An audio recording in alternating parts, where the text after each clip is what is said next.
Did you catch all of the symbolism in Kendrick Lamar's Super Bowl halftime show? Let me break it down for you. Let's start with the game loading, signifying and setting the tone of what the theme of this performance would be, which is that we are playing the great American game, and not just playing it, but battling against the great American game.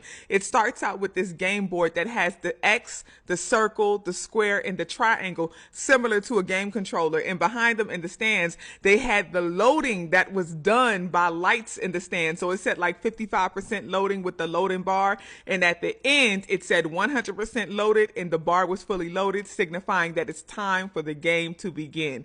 This was good. Then we have the legendary, the iconic Samuel L. Jackson, who's everybody's uncle in the black community. He's playing the role of Uncle Sam, who's a representation of the American government, and he welcomes us to the great American game. Now, what makes this so interesting is that in Django, Samuel L. Jackson played the sellout. He played the Sambo, right? So for him to be playing Uncle Sam and representing the larger white society, representing the government, telling black people to be quiet, to be comfortable. In order to win the game, you have to be less of your authentic self, to simmer down and not do too much. Don't be too loud. Don't be too reckless. Anything you do will be deemed as ghetto and unnecessary if it makes the larger majority, as we've been told, uncomfortable. So this role for Sam was perfect. It's your uncle, Sam.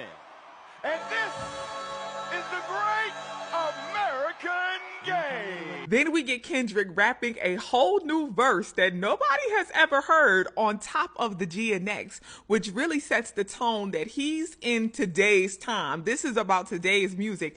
Ain't gonna be too many throwbacks for this performance here.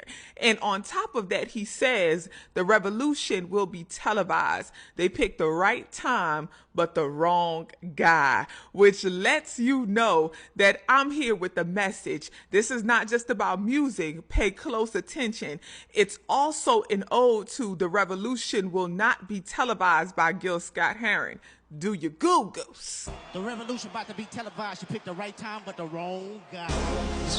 Well, you know, the catchphrase, what that was all about, the revolution will not be televised, that was about the fact that the first change that takes place is in your mind. You have to change your mind before you change the way you live and the way you move.